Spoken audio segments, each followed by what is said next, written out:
कि हमारा रुपया इतनी तेजी के साथ क्यों गिर रहा है। बिना कुछ किए विक्रांत जी और नीरज जी गरीब हो जाएंगे, क्योंकि रुपया कमजोर हो रहा है। 120 के लगभग जाएगा। अरे हाँ, ये जाएगा। देखिए, डॉलर मजबूत हो रहा है इसलिए रुपया गिर रहा है। हमारी जो अर्थव्यवस्था है उसमें कुछ संरचनात्मक दिक्कतें हैं। हमारा जो अर्थव्यवस्था है वो 15% या है। 15% का ही इंडिया है, उसी के सूचकांक आते हैं, उसी का जीडीपी रहता है, उसी का सब कुछ दिखाया जाता विदेशी निवेशकों को दुनिया में कहीं और इससे बेहतर रिटर्न मिल रहा है, तो वो भारत में क्यों निवेश करें। ये जो पेट्रोल के दाम 3 रुपए बढ़ा दिए, 90 पैसे बढ़ा दिए, इससे कुछ होने वाला नहीं है। आपको कुछ बुनियादी फैसले करने पड़ेंगे। है। कहता है कि ईरान के साथ अमेरिका ने वार किया है, उसने तो 1.5 साल पहले ही भारत के खिलाफ वार शुरू कर दिया था। हमारी इकोनॉमी कंजम्पशन इकोनॉमी है, सर्विस इकोनॉमी है, और सर्विस और कंजम्पशन की इकोनॉमी इस समय दिक्कत में है। विश्व गुरु बनने का सपना देख रहे हैं, अगर आप विश्व मित्र बन रहे हैं तो फिर आपकी तुलना तो चाइना से की जाएगी ना। फिर आप अपनी तुलना श्रीलंका से और नेपाल से क्यों करेंगे। भारत और चीन में अब क्या कंपैरिजन है? कोई कंपैरिजन नहीं है। इकोनॉमिक फ्रंट पे तो बिल्कुल कंपैरिजन नहीं। करेंसी जितना ज्यादा वीक होती रहेगी और होती रहेगी, तो गोल्ड के जो निवेशक हैं उनको बिना कुछ किए फायदा होगा। इकोनॉमिक पॉलिसी सरकार की है, वो सही दिशा में नहीं जा रही है। उसको टेप लगा के उसको ठीक करने की कोशिश की जा रही, जबकि उसको सर्जरी की जरूरत है।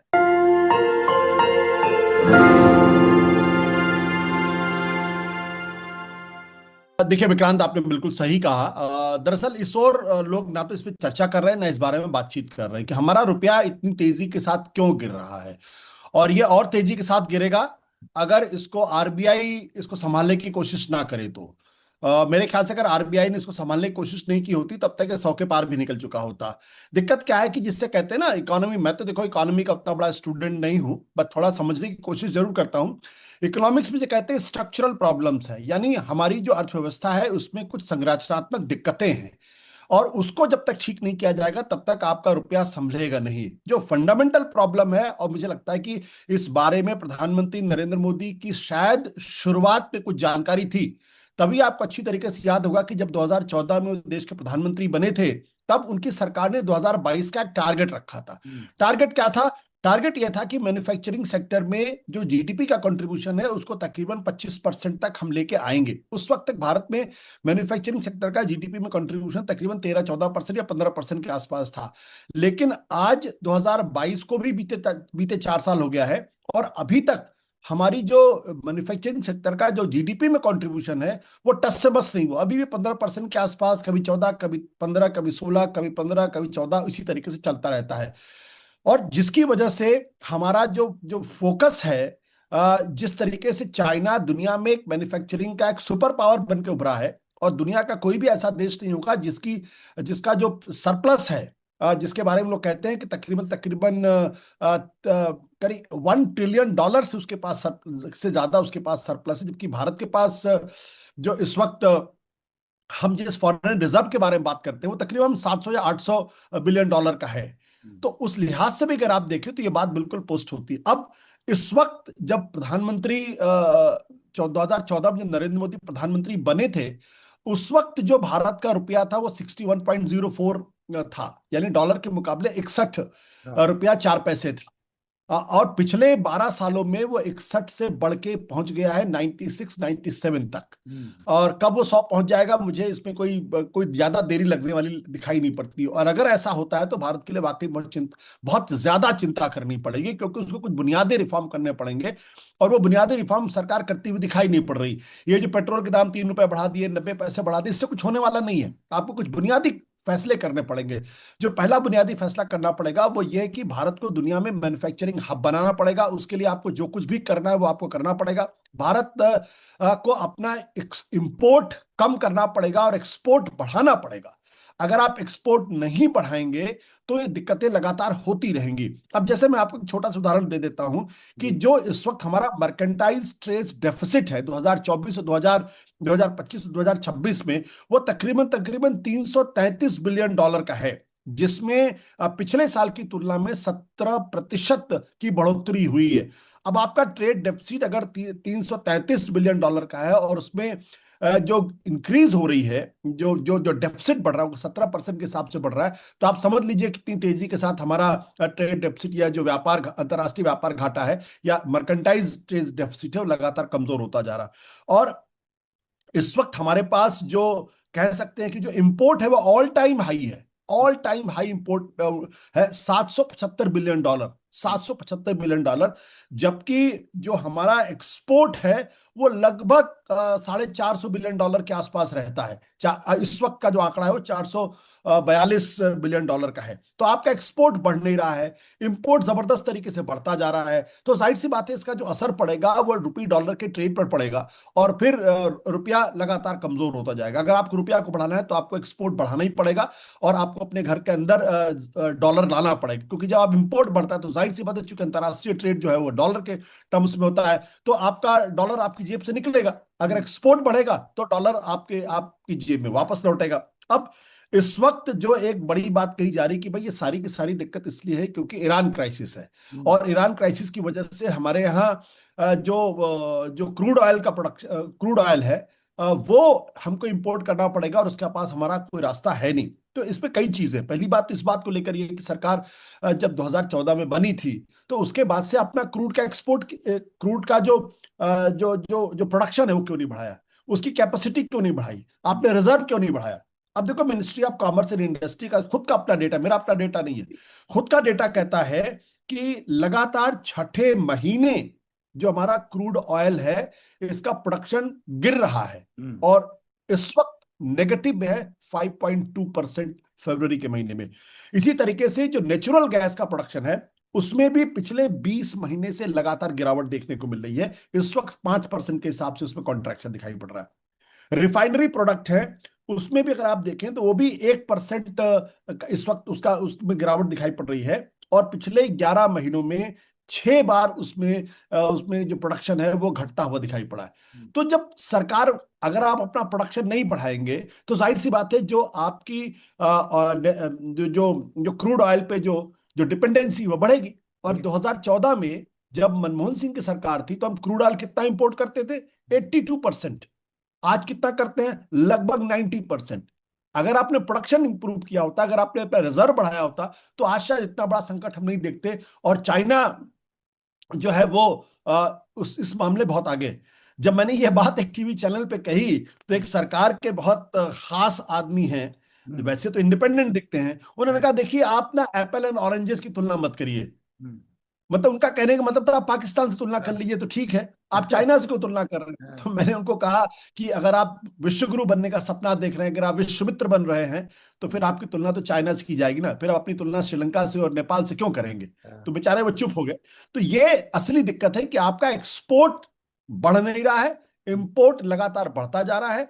और जैसे कि बार बार हम क्रूड ऑयल के बारे में बातचीत करते हैं, यहां तक कि जो हमारी जो एडिबल ऑयल है, मतलब जो हम रोज खाना बनाने में लगाते हैं, उसका भी इंपोर्ट बड़ी तेजी के साथ बढ़ रहा है। गोल्ड और सिल्वर का इंपोर्ट बड़ी तेजी के साथ बढ़ रहा है, मतलब जिसको आप कंट्रोल कर सकते हैं। इसके अलावा जैसे कि अगर आप गोल्ड के बारे में इंपोर्ट देखिए तो 24% का इंक्रीज है पिछले साल की तुलना में, 24, मतलब ये। और सिल्वर में 150% का इंक्रीज दिखाई पड़ रहा है इंपोर्ट में। और जो टोटल जेम्स एंड ज्वेलरी में है उसमें करीब 25% का इंपोर्ट दिखाई पड़ता है, जबकि हमको ये बताया गया कि हम बड़े पैमाने पर जेम्स एंड ज्वेलरी एक्सपोर्ट करते हैं। तो इतना ज्यादा इंपोर्ट क्यों कर रहे हैं। और जो एक्सपोर्ट है उसमें 5% की गिरावट देखने को मिल रही जेम्स एंड ज्वेलरीज में। तो अब ये तो हमारे ख्याल से उसको हैंडल किया जा सकता है, लेकिन पता नहीं क्यों नहीं हैंडल कर पा रहे हैं। 2026 से 2027 में यानी अप्रैल महीने का जो डेटा है उसमें हमारा जो गोल्ड इंपोर्ट है वो 82% बढ़ोतरी दिखाई पड़ रही है। और इसका एक बड़ा कारण लोग ये बताते हैं कि हमारा जो स्टॉक मार्केट है उसमें जबरदस्त तरीके से वॉलेटिलिटी है। तो चूंकि जब वॉलेटिलिटी होगी तो लोगों को सेफ कहीं ना कहीं इन्वेस्टमेंट चाहते, तो लोगों को लगता है कि गोल्ड और सिल्वर खरीद लो तो आपका सेफ रहेगा, जब कभी संकट आएगा तो हम उससे निपट लेंगे। स्टॉक पे लगाएंगे, पता नहीं आज आपने पता चला 10 रुपए खर्च किए और कल वो पता चला 5 रुपए हो गए, तो आपके 5 रुपए तो आपकी जेब से निकल जाएंगे। तो चूंकि स्टॉक मार्केट पे इतनी ज्यादा वॉलेटिलिटी है उसका ये असर दिखाए। तो मेरा कहना है कि बेसिकली आप जो हमारी इकोनॉमिक पॉलिसी सरकार की है वो सही दिशा में नहीं जा रही है। उसको टेप लगा के उसको ठीक करने की कोशिश की जा रही है, जबकि उसको सर्जरी की जरूरत है। बिल्कुल 120 के लगभग जाएगा। अरे हाँ, ये जाएगा। हाँ, अभी तो मतलब इतना तेजी से गिर नहीं रहा है, हो सकता है कि एकदम तेजी से गिरने लगे, हम्म, ये संभव है। कारण है कि कुछ भी ठीक तो नहीं हो रहा है ना हम्म, भाई। ना अमेरिका से डील हो पा रहा है, ना अमेरिका वाले भारत की सुन रहे हैं, ना अभी रूस के साथ कुछ तेल का साफ साफ क्लियर हो पा रहा है। और छोड़ दीजिए इन सारी चीजों को, आप में अगर ताकत रहेगी तब ना हम्म, आपका निर्यात का क्वालिटी, आपके निर्यात में दम है कि नहीं। लोग दुनिया मांग करे जहां पर उसका कहते हैं ना डिमांड, कि भैया उनका काम नहीं चलेगा, तो ऐसा कौन कौन सा चीज है हमारे पास देने के लिए लोग। तो आप हम वो हमारा एक्सपोर्ट ठीक नहीं हो रहा है जिस हिसाब से होना चाहिए था। दूसरा ये है कि हमारा जो जो उत्पादन है हम्म, उसका तो कीमत ऊपर जाएगा, हम्म, आपने ही कहा। और उत्पादन को लेने वाला भी तो आदमी चाहिए घर के भीतर, यानी देश के भीतर और देश के बाहर भी। जी ज्यादातर देश के बाहर, देश का तो 80-85% आदमी जस्ट बस किसी तरह से गुजारा कर रहा है। 80 करोड़ तो मुफ्त अनाज खा के जी रहा है, तो बाकी बचे लोग उसमें भी देखिए। तो मैं ये हम तो कहते हैं कि ये जो चूंकि हमारा इकोनॉमी जो है, हमारा जो अर्थव्यवस्था है वो 15% ही है।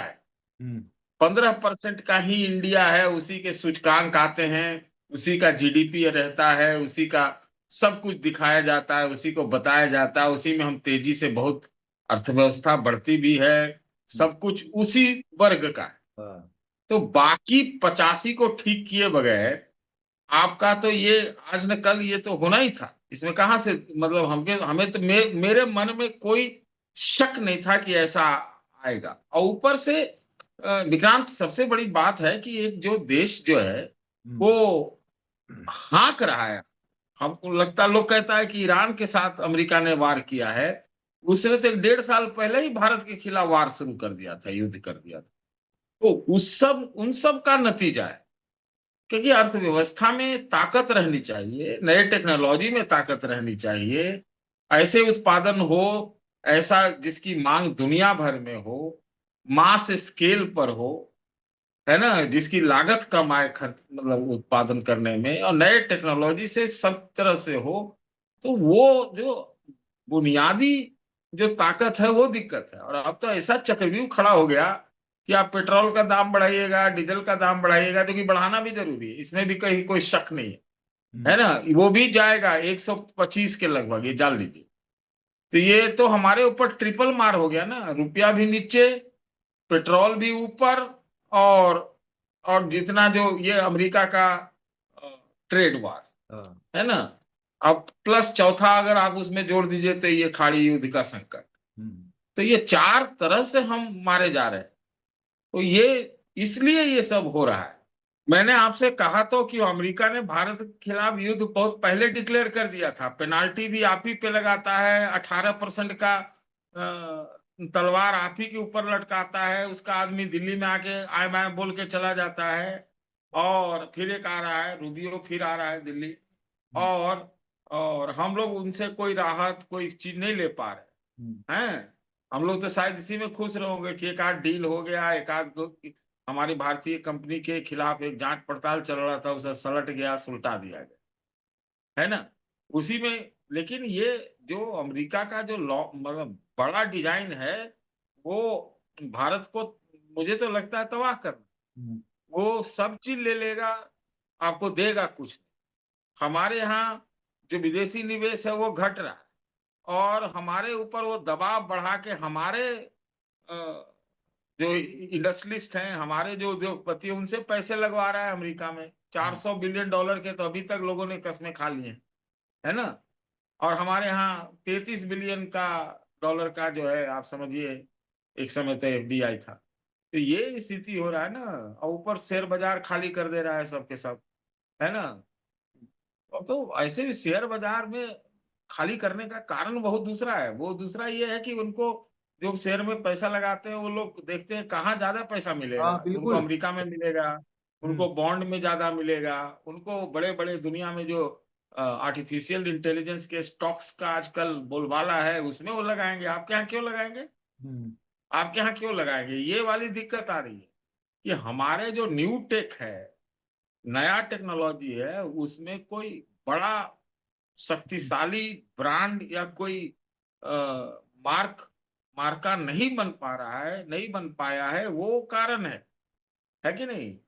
अब हम भारतीय एविएशन में वो देख रहे हैं, इंडिगो पर ही सुनते हैं अमेरिका वाले वहां भी पड़े हुए हैं या कुछ इस तरह का। तो बहुत तरह का एक चौतरफा चीज चल रहा है, और जिसके पास बुनियादी ताकतवर जमीनी वास्तविक जो उत्पादन की शक्ति, टेक्नोलॉजी की शक्ति, उत्पादन करने का जो आकार है उसकी शक्ति, और आपका बोलबाला दुनिया, ये चारों पांचों मिल के जब होता है तब आपका कोई कुछ नहीं बिगाड़ सकता। तब तो आप बढ़ेंगे, जैसे चाइना को देख लीजिए, ये वाली स्थिति पैदा हो। अब देखिए ना, थोड़ा विषयांतर हो रहा है। मैं बॉडी लैंग्वेज पढ़ रहा हूं जब पुतिन वहां गया हाँ। है ना, तो जो जिनपिंग है ऐसा लग रहा है कि एकदम यार तो घर आ गया। हाँ। और जब डोनाल्ड ट्रम्प गया था हाँ। तो देखिए एकदम मुंह बना के हाँ। खड़ा था।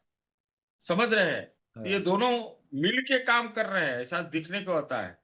और चाइना की ताकत, आपने कहा एआई, एआई खाली एआई में थोड़ी है, हाँ मैन्युफैक्चरिंग किस चीज तमाम में चीज। नहीं है, हाँ। किस चीज में नहीं है, हम्म। किस चीज में नहीं है।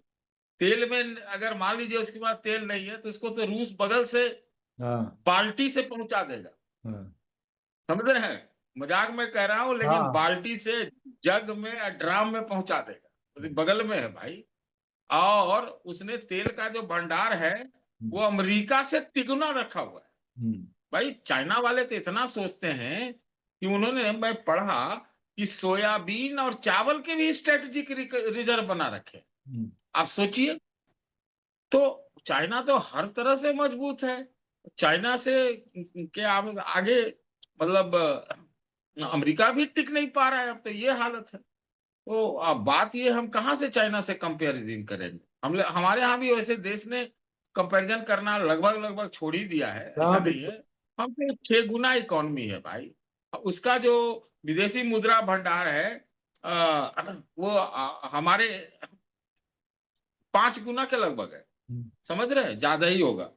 तो उसके पास ताकत है, हर चीज की ताकत है। 1 ट्रिलियन डॉलर का उसके पास व्यापार का सरप्लस है। तो हम कहाँ से उससे टिकेंगे? वो मिलिट्री पावर भी है, पॉलिटिकल पावर भी है, उसका क्लाउट है, उसने पूरा दुनिया को कर्ज दे रखा है, उसने अमेरिका को भी कर्ज में डुबा रखा है। आप सोचिए, तो हम कहाँ उससे कंपैरिजन कर रहे हैं? है ना? ये तो देश की राजनीति का मिजाज ऐसा होता है कि झूठ सच करके इसका उसको बायकाट करा दो, उसका गुड बायकाट कर दो, सब चीज हम उस ढंग से देखते हैं, जब वास्तविकता में हम थोड़ी कुछ देख पा रहे हैं। ये दिक्कत है, असली दिक्कत है। और आप देखिए, अ, देखिए, बहुत निष्पक्ष बात करने के मैं जी। प्रयास करता हूं, जी। लेकिन जो राहुल गांधी राजनीति की दृष्टि से अपनी चीजें कह रहे होंगे, लेकिन ये कोई आज थोड़ी कह रहे हैं कि तूफान आने वाला है। हाँ। आज तो कह रहे हैं कि तूफान आने वाला है फिर। और ये कह रहे हैं कि भाई मजाक में ही राजनीति है कि भाई देश की हालत इतनी खराब है, हमारे प्रधानमंत्री जी रोम में चॉकलेट बांट रहे हैं। हम्म। समझ रहे हैं? तो बिल्कुल। वो पॉलिटिक्स अलग है, लेकिन वास्तविकता में आप जाइए तो हमें अपने आर्थिक, जो अपना वाणिज्यिक, अपने निर्यात, अपने आयात, अ, अपने सारे नीतियों का और जो वास्तविकताओं का बहुत गहन ईमानदारी से विवेचना करना पड़ेगा। ये इस बात का सूचक है। अभी तो हालत उतनी खराब नहीं हुई, आप इस चीज को हम हम्म। समझ लें। अभी तो बस समझिए कि अ, शुरुआत हुई है। हम्म। ये है। अभी क्या आपको लग रहा है कि पेट्रोल के दाम और डीजल के दाम ये आके रुक गया बढ़ना? नहीं, बढ़ेगा और बढ़ेगा, पक्का बढ़ेगा।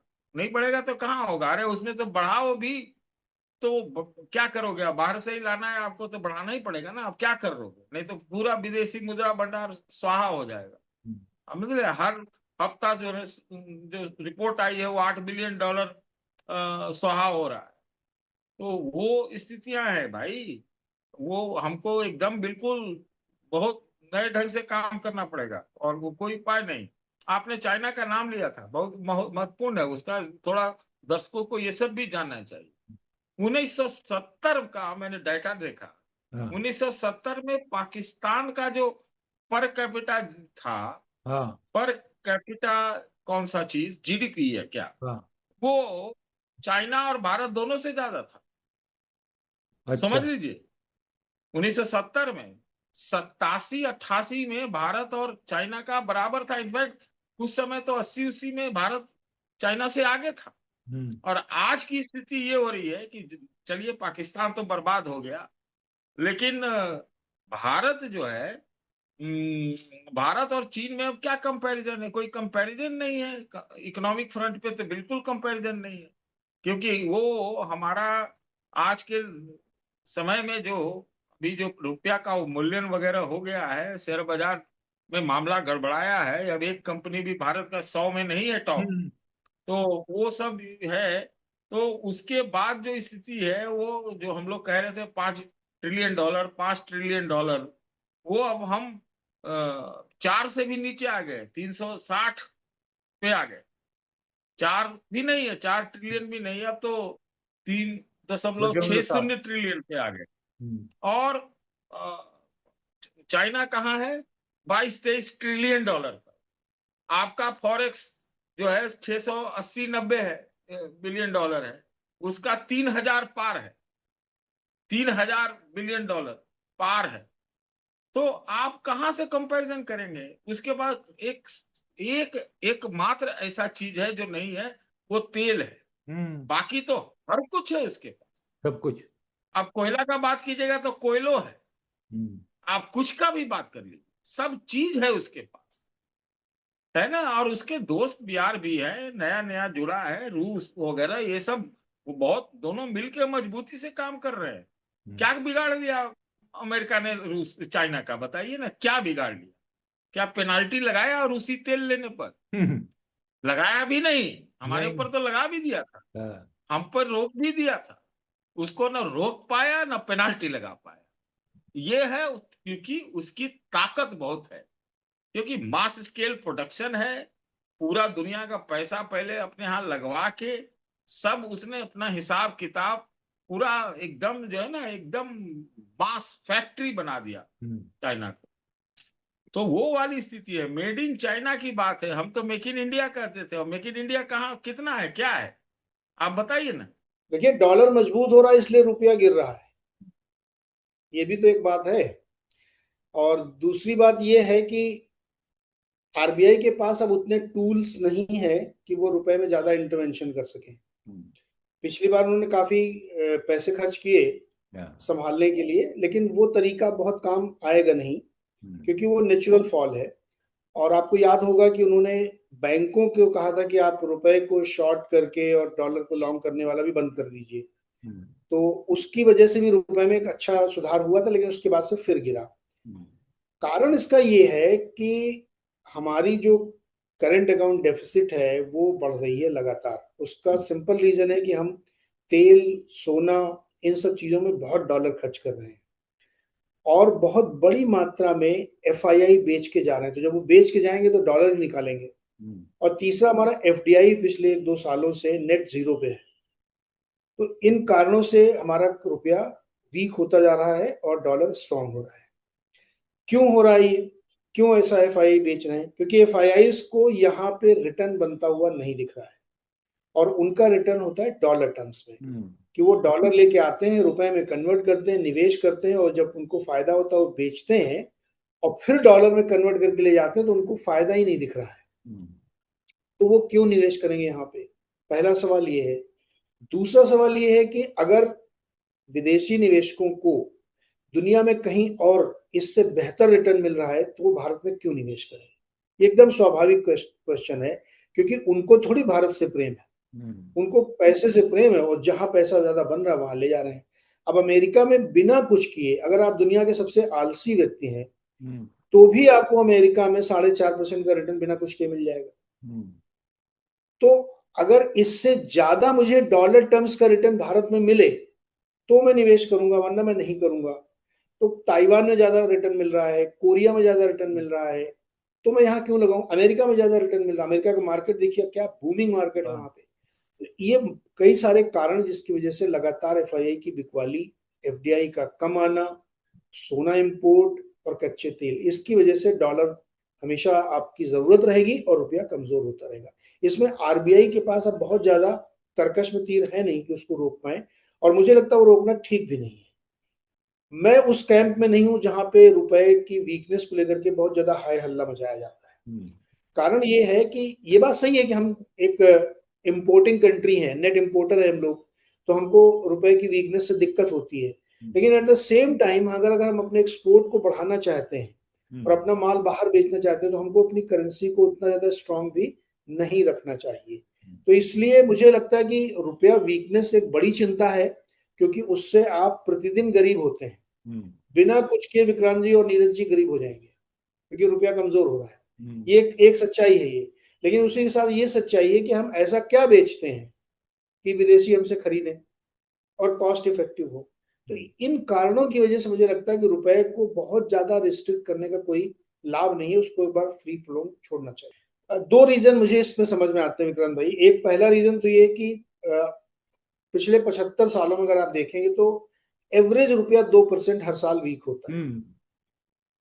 तो अगर किसी 2-3 साल रुपए को रोक लिया गया किसी कारण से, तो फिर उसके बाद वो और ज्यादा तेजी से कमजोर होता है, वो एवरेज मीन रिवर्जन हो जाता है वहां पे। तो एक तो ये कारण है। आप अगर पिछले 10 साल का चार्ट देखें तो लास्ट 2 इयर्स में रुपए में ज्यादा वीकनेस है, उससे पहले रुपया स्टेबल था, वीक नहीं हो रहा था। तो वो उसकी वजह है। दूसरा कारण ये है जो मैंने पहले कहा कि हमारी इकोनॉमी में उतनी ग्रोथ इन्वेस्टर्स को नहीं दिख रही है। उसका कारण एक ये भी है कि जो एआई का बहुत ज्यादा हुआ है, तो ज्यादातर पैसा निकल के उन देशों में गया जहां पे एआई का बिजनेस है। अब कुछ लोग इसमें तर्क देंगे कि ब्राजील का मार्केट क्यों चल रहा है, वहां कौन सा एआई है, वो तो कमोडिटी मार्केट है। बिल्कुल फैक्ट है, लेकिन कमोडिटी का बूम भी तो चल रहा है। हम तो कमोडिटी वाले भी नहीं है। हमारी इकोनॉमी कंजम्पशन इकोनॉमी है, सर्विस इकोनॉमी है, और सर्विस और कंजम्पशन की इकोनॉमी इस समय दिक्कत में है, क्योंकि आईटी में हमारा धंधा चल नहीं रहा है बिकॉज ऑफ एआई। कमोडिटी के हम बहुत बड़े एक्सपोर्टर नहीं है, तो डॉलर आएगा कहां से, क्वेश्चन ये है। इसका जवाब कोई सब देना चाहिए लोगों को कि कोई आदमी भारत में डॉलर क्यों लाएगा, आप उसको क्या दे रहे हैं। अभी देखिए टेस्ला भी चला गया। हाँ बिल्कुल, उसने भी अपनी दुकान समेट ली, यहाँ नहीं लगाएगा। वो अलग अलग रीजन है उसके। तो मुझे इसीलिए लगता है कि जो दूसरी करेंसी कंट्री है उनसे तो बहुत ज्यादा कंपैरिजन की जरूरत नहीं है, लेकिन जो आप बड़ी करेंसी के अगेंस्ट में अगर आप कंपैरिजन करेंगे तो वहां कुछ ना कुछ ऐसा है जो वो प्लेटर पे दे पा रहे हैं। हमारे पास ऐसा कुछ नहीं है प्लेटर पे देने के लिए, इसलिए हमारा रुपया लगातार वीक हो रहा है। और एफआईआई की अगर बिकवाली नहीं रुकी और एफडीआई नहीं आया वापस, तो रुपया और कमजोर होगा। जैसे 3 वर्ड लोग बहुत सुनते होंगे जार्गन के तौर पे। एक होता है करंट अकाउंट, उसी में करंट अकाउंट डेफिसिट होता है, सीएडी बोलते हैं जिसको। एक दूसरा होता है कैपिटल अकाउंट, और एक तीसरा होता है बैलेंस ऑफ पेमेंट, जो इन सब का होता है। बैलेंस ऑफ पेमेंट एक अम्ब्रेला है, उसके अंदर कैपिटल अकाउंट और करंट अकाउंट होता है। अब कैपिटल अकाउंट हमारा क्या है? Capital account basically current account के गैप को मैनेज करने का तरीका है। कैपिटल अकाउंट में क्या आता है? आपने जो बोरोइंग की विदेश से वो आएगा, आपके यहाँ जो इन्वेस्टमेंट आता है वो आएगा, जो आपके यहाँ रेमिटेंसेस आते वो आए। अब रेमिटेंसेस भी हमारे कम होंगे क्योंकि खाड़ी में युद्ध चल रहा है, तो वहां पे भी नौकरियों पे दिक्कत है, वहां के बहुत सारे लोग वापस आ रहे हैं, जॉब नहीं चल रही, तो रेमिटेंसेस भी हमारा गिरेगा। तो मल्टीपल रीजंस हैं हमारे पास रुपया वीक होने के और डॉलर मजबूत होने के। तो इसमें अब जिसको कहते हैं ना कि एक तरीके से इकोनॉमी को पूरा अमूल चूल अगर आप परिवर्तन नहीं करेंगे तो रुपया मजबूत नहीं होगा। ये एक नेचुरल हेज है हमारे पास कि मैं इसीलिए हमेशा मैं कहता था कि गोल्ड को आप दूसरे नजर से देखिए, वो ज्वेलरी नहीं है। गोल्ड में कुछ ना करने पे भी आपको लाभ होता है क्योंकि रुपया वीक होता है, और एक इंटरनेशनल कमोडिटी है, तो जैसे जैसे रुपया आपका वीक होगा गोल्ड में आपको रिटर्न बनेगा। इवन आप देखिए जो ड्यूटी लगाई सरकार ने 15% की, उसकी वजह से बढ़ गया सोना। तो वो भी बैठे बैठाए फायदा हो गया, कुछ ना करते हुए। वो भी बैठे बैठाए हो गया। तो बिल्कुल करेंसी जितना ज्यादा वीक होती रहेगी और होती रहेगी तो गोल्ड के जो निवेशक हैं उनको बिना कुछ किए फायदा होगा। और दूसरा बहुत साफ तौर पे मैं कहना चाहता हूं कि गोल्ड में गिरावट की उम्मीद न रखें कि गोल्ड का भाव गिर जाएगा तो मैं ले लूंगा। अब देखिए इस समय भी गोल्ड हमारे ख्याल में 1,59,000 के आसपास चल रहा है, जो कि अभी ड्यूटी से पहले 1.5 लाख चल रहा था। हाँ बिल्कुल। अब 9,000 तो वैसे ही बढ़ गए उसमें।